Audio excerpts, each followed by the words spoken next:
Quero compartilhar uma palavra com os irmãos nessa manhã. Abra sua Bíblia aí no livro do profeta Oséias. Livro do profeta Oséias, capítulo 1, versículos 1 e 2.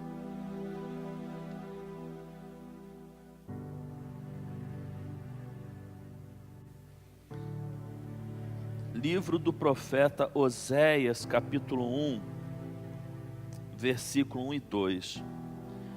Oséias está classificado no Antigo Testamento entre os profetas menores. Por que profeta menor, irmãos? Por quê? Porque seus escritos são em menos quantidades. Então, os profetas que escreveram mais, profetas maiores. Os que escreveram menos, profetas menores. Oséias capítulo 1, versículo 1 e 2, o tema da nossa reflexão nessa manhã é quando a vida fala mais do que palavras. Diz assim o texto: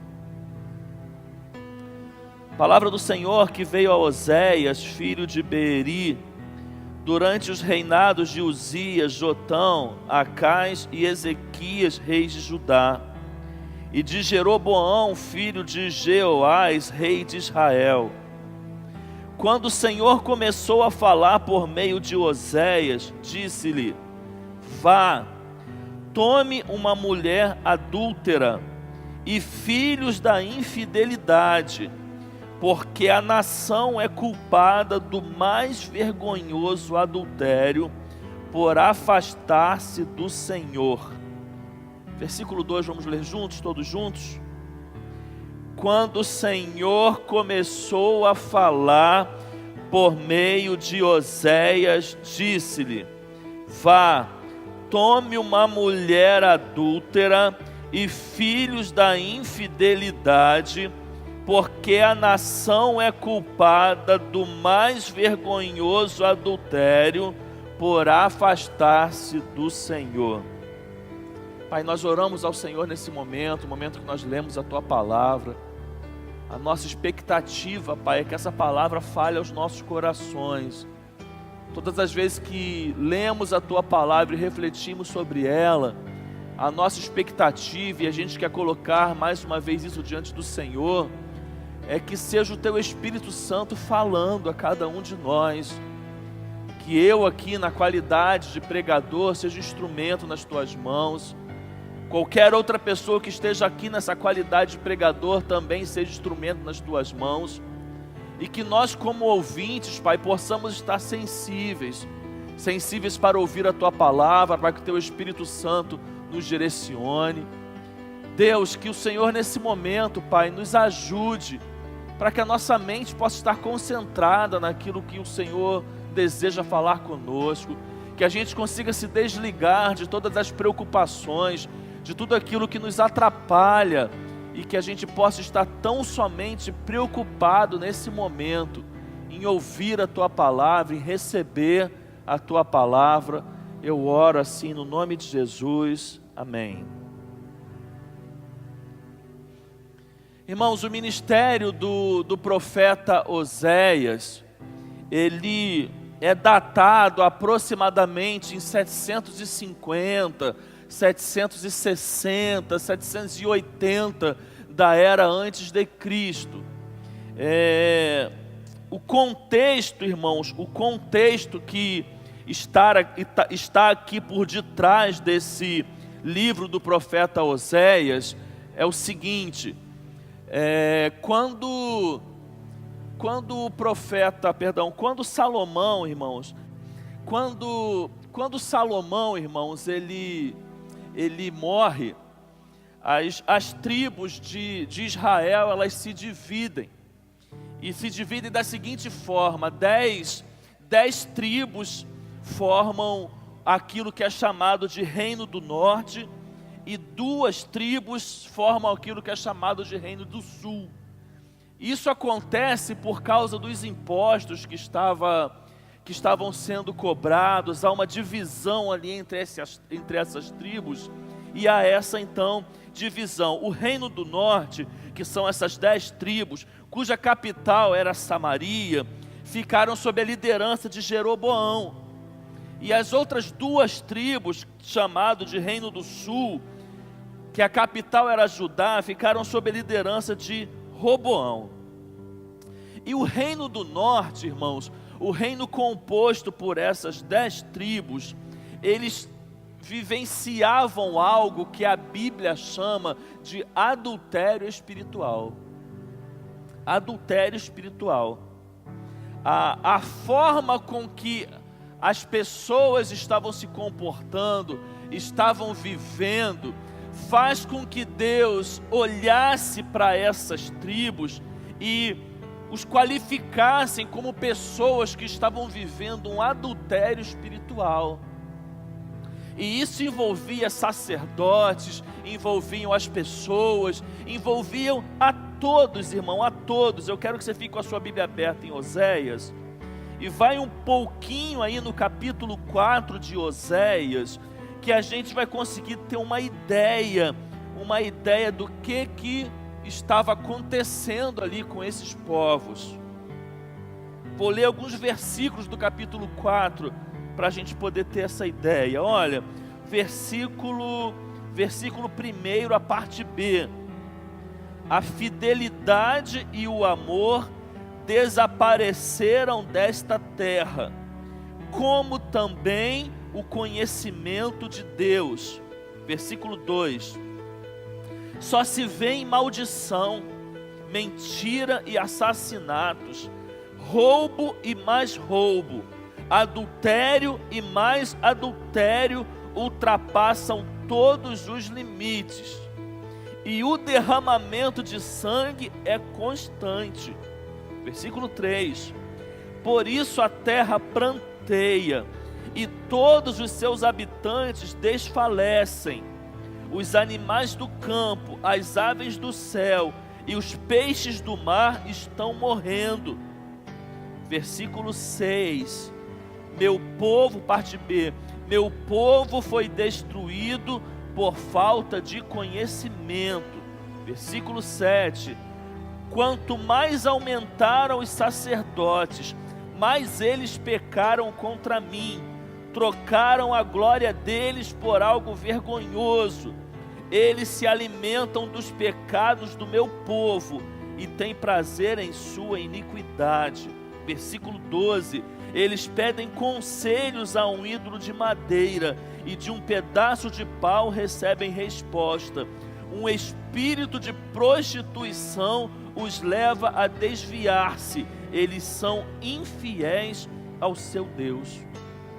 Esse era o cenário, essa era a forma como Deus olhava para o povo e via tudo o que estava acontecendo. É dentro desse cenário que Deus levanta Oséias. É dentro desse cenário. Só que assim interpreto eu, irmãos. Deus olha para tudo isso e pensa, é necessário mais do que palavras. Por que eu interpreto dessa forma? Porque o profeta, irmãos, era alguém que Deus levantava para falar ao povo em nome de Deus. E Deus decide fazer diferente com Oséias, porque Ele olha para esse povo e fala: esse povo precisa mais do que palavras. Se eu levanto alguém para proferir apenas palavras, é certo que o povo não vai entender. Deus então usa Oséias como seu sermão. Oséias, irmão, se torna o sermão de Deus, não com palavras, com a sua vida, com a sua vida. Oséias, amando de Deus, se casa com uma prostituta e a ama. E quando ela volta para a prostituição, ele vai até onde ela estava se vendendo, a compra com dinheiro e atrás de volta para casa e continua amando. Oséias é um profeta que é levantado por Deus com a missão de amar uma mulher infiel para ilustrar o amor de Deus pelo povo de Israel. Às vezes a gente vai conversar, a gente brinca, né? Olha, você não está entendendo, você quer que eu desenhe? Acho que Deus fala assim para Israel: vocês querem que eu desenhe? Então eu vou desenhar. E ele levanta Oséias, e ele casa com uma prostituta, alguém que é infiel, e ele tem filhos com ela, e ela abandona, e ela volta para a prostituição, e ele vai lá e a compra, e ele traz de volta, e ele continua amando. Aí Deus fala assim: está vendo essa relação? Essa é a relação minha com vocês. É essa a relação minha com o povo, é esse o meu amor por vocês. E tal como essa prostituta se comporta, assim vocês têm se comportado, assim vocês têm agido. Não sei se você já teve oportunidade de ler o livro do profeta Oséias. Você vai encontrar muitos textos com figuras de linguagem. Não vai ser tão simples talvez você fazer uma leitura, mas ainda que você tenha algumas dificuldades em alguns capítulos, quando você lê esse livro, você vai entender que Deus é esse Deus amoroso. Falar de Oséias, irmão, significa falar de um Deus que ama incondicionalmente. Falar de Oséias, irmão, significa falar de um povo que muitas vezes age de forma errada com esse Deus, e também significa olhar para esse povo e ver a si mesmo. Falar de Oséias, irmão, significa trazer para nós a responsabilidade de sermos profetas como Oséias, que pregam não com palavras, mas que pregam com vida, porque em determinadas situações, irmãos, as nossas palavras não surtem efeito. Em determinadas situações é necessário que a gente utilize da nossa vida e não das nossas palavras. Como já diz a frase: o que tu fazes fala tão alto que eu não consigo escutar o que tu dizes. Por muitas vezes nós somos convidados a sermos esse Oséias, que anuncia a mensagem de Deus, que anuncia a palavra de Deus com a sua vida. Então, para essa manhã, irmãos, dentro desse cenário, dentro desse pano de fundo, eu quero trazer três aplicações para a nossa vida. A primeira delas, irmãos, é que o amor de Deus é constante e inabalável, apesar da infidelidade do seu povo. Eu vou repetir: o amor de Deus é constante e inabalável, apesar da infidelidade do seu povo. Irmãos, preste atenção numa coisa: todas as vezes que eu penso no amor de Deus, eu particularmente, eu não gosto de pensar nesse amor de Deus sem também pensar nas minhas responsabilidades. Todas as vezes que eu penso no amor de Deus, eu também penso que se eu amo esse Deus que me ama de forma incondicional, eu também preciso viver uma vida que busque agradá-lo. Que também eu preciso entender que todo aquele que ama a Deus também vai ter prazer em agradá-lo. Mas por mais que eu pense isso, irmãos, isso não apaga uma verdade. E essa verdade ela é absoluta, e eu quero que você entenda.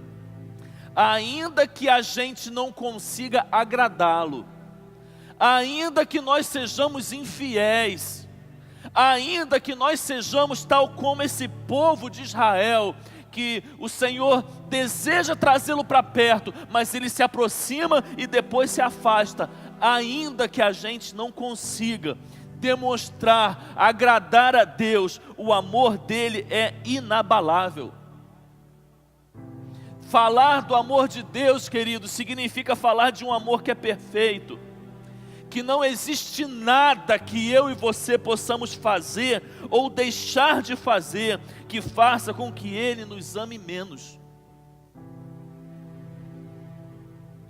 É difícil para nós entendermos esse amor. Como nós cantamos, é um ousado amor, é um inimaginável amor, mas esse é o amor de Deus. Falar do amor de Deus é falar de algo que eu e você não somos capazes de entender, que a nossa mente finita não é capaz de compreender, que o nosso entendimento não é capaz de agrupar. Falar do amor de Deus é falar de algo que excede todo o nosso entendimento. Quando a gente vai no Novo Testamento, irmãos, nós vamos encontrar várias palavras no grego para definir o amor. Existem mais do que 4, mas geralmente se usam 4 palavras no grego para poder expressar o amor. O amor eros, que é o amor físico, o amor sexual. O amor philos, que é o amor de amigo, que é o amor de amizade. O amor storge, que é o amor familiar. E o amor ágape, que é o amor incondicional. Via de regra, no Novo Testamento, quando caminhamos pelo grego, você vai encontrar essas 4 palavras para definirem o amor de Deus. Só que muitas vezes, a gente na teologia, a gente na vida cristã, a gente se pega nessas 4 palavras do Novo Testamento e deixa ou não aprende ou não procura saber no Antigo Testamento, no hebraico. Em Oséias, irmãos, a palavra que define esse amor de Deus no hebraico é a palavra esed. E a palavra esed, irmãos, é a palavra que significa o amor leal. O amor leal e misericordioso. Essa palavra no hebraico, ela traz tanto o significado daquilo que é misericórdia, como também daquilo que é o amor leal. Esse é o amor de Deus. Além dele ser ágape, além dele ser incondicional, ele é leal. 2 Timóteo capítulo 2, versículo 13, vai dizendo: se nós somos infiéis, ele permanece o quê?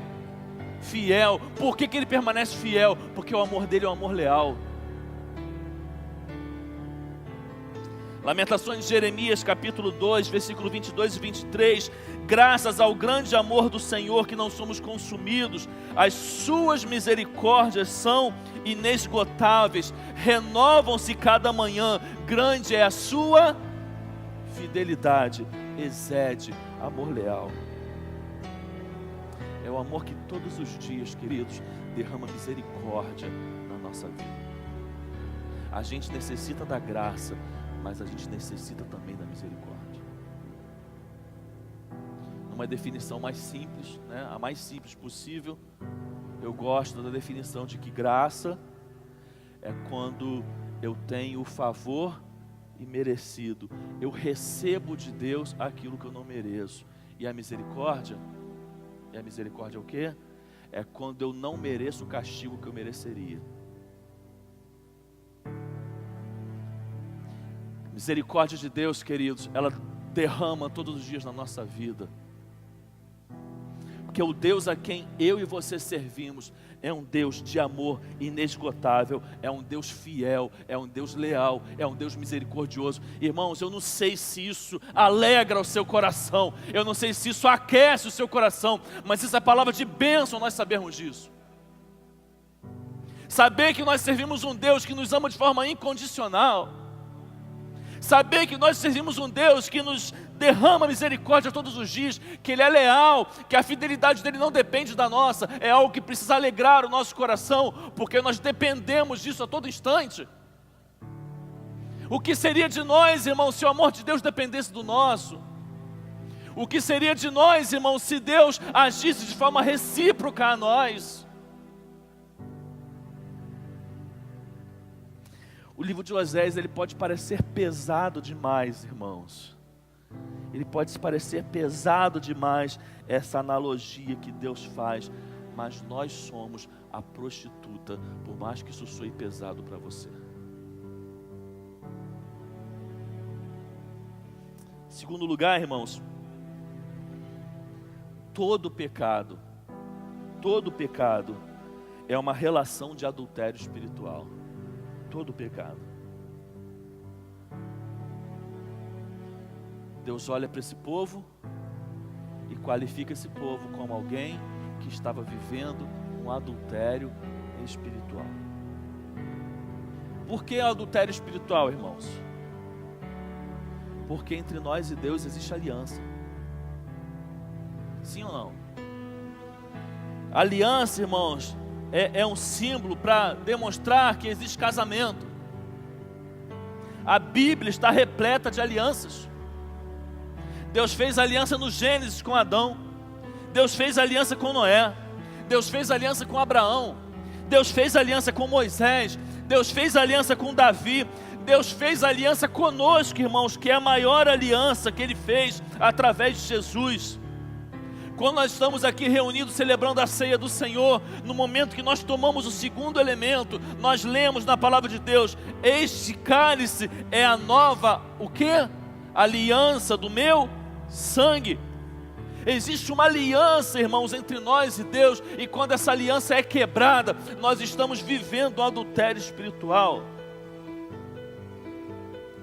Dito isso, irmãos, nessa manhã, a palavra de Deus para mim e para você, meu irmão, minha irmã, não se acomode com o pecado. Não se acomode. Nós precisamos sermos inquietos, inconformados com o pecado. Nós não podemos nos conformar, nós não podemos nos acomodar. Nós não podemos pegar, irmãos, o nosso pecado, fazer carinho e tratá-lo como um animalzinho de estimação. Nós precisamos odiar o pecado. Além de não nos acomodarmos com o pecado, nós precisamos esforçar-nos para vencer o pecado. Precisa haver esforço, precisa haver batalha, precisa haver luta. Eu estou inconformado com isso, eu não estou conseguindo mudar agora, mas eu vou conseguir em nome de Jesus. Eu vou vencer isso, isso não vai ser maior do que eu, isso não vai me dominar. E dia a dia, irmãos, a gente precisa lutar para vencer o pecado. Por quê? Porque ele desonra a Deus. O pecado desonra a Deus. O pecado marca, fere, suja a nossa aliança. Palavra de Deus para nós nessa manhã: querida igreja, não decida flertar com outros amores, assim como fez esse povo de Israel. Porque a palavra é clara em dizer para mim e para você: amarás, pois, o Senhor o teu Deus de todo o seu coração. Irmãos, quando falamos de pecado, precisamos entender que sempre há um recomeço. Sempre há um recomeço. Você se lembra de Davi, que é um dos personagens que nós mais usamos na Bíblia para se referir a pecado. E o pecado de Davi é o adultério, não o espiritual apenas, o adultério. Você conhece a história. E você vai perceber que Davi, ele tenta traçar algo com esse pecado. O que ele tenta traçar com esse pecado? Ele tenta escondê-lo e fingir que estava tudo bem. E ele começa a achar boa essa ideia. Ele pega o pecado, põe debaixo do tapete. Ele olha para o lado, não aconteceu nada, ninguém viu nada, deixa eu seguir em frente, está tudo bem. Eu já matei, eu já mandei matar o esposo da mulher com quem eu adulterei, eu já fiz uma besteira atrás da outra, mas está tudo certo. O meu cúmplice é subordinado a mim, nunca ele vai poder jogar isso contra mim, está tudo certo. Eu ponho debaixo do tapete e eu finjo que não aconteceu nada. Muitas vezes na vida cristã a gente faz assim. A gente não trata, a gente não busca cura, a gente não busca conserto, a gente não busca arrependimento, a gente não busca perdão, a gente quer jogar debaixo do tapete. Só que quando a gente joga debaixo do tapete, ainda que ninguém veja, Deus vê. E Deus, por ver, levantou um profeta que é Natã, boca de Deus, alguém usado por Deus para poder falar ao rei. E ele chega até o rei, e ele coloca o dedo na cara do rei e fala, conta uma historinha e fala: esse homem mau é você. Davi precisou ser confrontado no seu pecado. Irmãos, a palavra de Deus, ela precisa nos confrontar. Os cultos que fazemos, nós podemos pregar, como pregamos aqui, que Deus é um Deus que te abençoa, que Deus é um Deus que tem coisas novas para você, que as misericórdias dele se renovam na sua vida, que ele é esse Deus amoroso. Mas a palavra de Deus, ela também precisa nos confrontar. Não podemos nos reunir para celebrar a esse Deus sem sermos confrontados com essa palavra. E a palavra de Deus nos confronta nos nossos pecados. E é assim que acontece. Deus usa um profeta para confrontar Davi, para colocar o dedo na cara de Davi e para falar: você precisa se consertar, para de jogar as coisas para debaixo do tapete e se conserta de uma vez por todas. porque o salário do pecado é a morte. Mas em último lugar, irmãos, o livro de Oséias, a vida de Oséias, o contexto disso tudo que nós falamos, é um livro que nos ensina que Deus deseja restaurar-nos. Restauração. Deus deseja restaurar-nos. O plano de salvação, queridos, é um plano de restauração. Para que Cristo morre na cruz, queridos? Para nos conceder salvação, mas para reconstruir, resgatar, restaurar o relacionamento entre o homem e Deus que havia sido perdido pelo pecado. Caminhe aí com a sua Bíblia no capítulo 3 de Oséias, e nós vamos ver um pouco desse plano de restauração. Olha o que diz o início do capítulo 3. O Senhor me disse: vá, trate novamente com amor sua mulher, apesar de ela ser amada por outro e ser adúltera. Ame-a como o Senhor ama os israelitas, apesar de eles se voltarem para outros deuses e de amarem os bolos sagrados de uva passas. Por isso eu a comprei por 180 gramas de prata e 1,5 barril de cevada, e eu lhe disse: você viverá comigo. Por muitos dias não será mais prostituta, nem pertencerá a nenhum outro homem, e eu viverei com você. O que é isso aqui, irmãos? Restauração. Restauração. Tem pessoas que se afastam de Deus, queridos, que um dia conheceram a palavra e chegam ao fundo do poço, chegam na lama, mas ainda que essas pessoas estejam na lama, o propósito de Deus é restaurá-las. É igual a parábola do filho pródigo. Não importa onde você chega, o Pai te espera, o Pai te recebe, o Pai deseja restaurar o relacionamento com você. Capítulo 11, queridos, capítulo 11 agora. Quando Israel era menino, eu o amei, e do Egito chamei o meu filho. Mas quanto mais eu o chamava, mais ele se afastava de mim. Eles ofereceram sacrifícios aos Baalins e queimaram incenso para os ídolos esculpidos. Mas fui eu quem ensinou Efraim a andar, tomando-o nos braços, mas eles não perceberam que fui eu quem os curou. Eu os conduzi com laços de bondade humana e de amor. Tirei do seu pescoço o jugo e me inclinei para alimentá-los. Deus está dizendo: eu estou com você desde o início. Quem caminha com você sou eu. Quem abre as portas na sua vida sou eu. Quem fez aquilo de mais simples, a mais espetacular na sua vida fui eu. Você pode estar distante hoje, você pode não reconhecer, mas quem foi, é e sempre será Deus na sua vida sou eu. Você não é capaz de fazer nada sem mim, você não é capaz de viver nada sem mim. Eu sou o Deus que estou com você desde o início, desde quando você era um menino, desde quando você engatinhava. O seu nascimento é propósito meu para a sua vida. Eu sou o Deus que cuida de você. Eu desejo me relacionar com você, eu desejo restaurar esse relacionamento entre eu e você.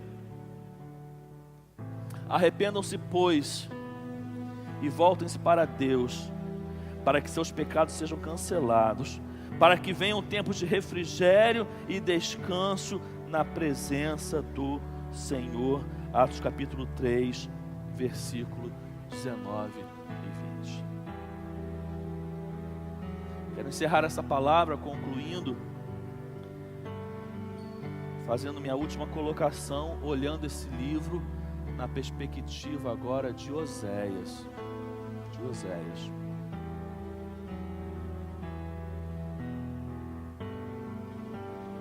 Que é alguém usado por Deus para pregar com a sua vida. Irmãos, se as pessoas não verem o amor de Deus em nós, não encontrarão em lugar nenhum. Se as pessoas não encontrarem esse amor de Deus em nossas atitudes, não encontrarão em lugar nenhum. Nós somos Oséias dessa geração. Pessoas usadas por Deus para transmitir a sua mensagem com a vida. Com a vida. Nós somos o sermão de Deus. O sermão que Ele deseja usar. Quero no encerramento dessa palavra aqui trazer um questionamento para você. O que você não tem conseguido mudar com as palavras? Não está na hora de você mudar com a vida? O que as pessoas não estão dando crédito ao que você diz? Não está na hora de você pregar com a vida, para que talvez elas deem crédito ao que vem e não ao que escuta? Porque pregar com palavras é muito fácil, irmãos. Pregar com palavras é muito fácil. Mas o desafio da vida cristã é ser como Oséias, é pregar com a vida. E é conseguir, pelo poder desse Deus que derrama em nós, expressar sentimentos de amor ousado, tal como é ousado o amor desse Deus por nós. É mostrar para uma geração pecadora a seguinte mensagem: eu amo porque eu pertenço a Ele, e assim como eu amo, Ele ama de forma muito maior, porque o amor dele é perfeito. Nós somos convidados a viver e a expressarmos esse amor. O mundo nunca precisou tanto quanto precisa hoje de Oséias. Mensageiros de Deus que preguem com a vida, a começar pelas pessoas mais próximas de nós, a começar dentro de casa, se espalhar pela família, pelos parentes, pela igreja e depois pela comunidade, pela sociedade, vivendo uma vida que pregue esse Deus com a vida, com a vida. Que Deus nos abençoe, que essa palavra possa ser completada pelo Espírito Santo de Deus no meu e no seu coração. Deus abençoe, Pastor Magela.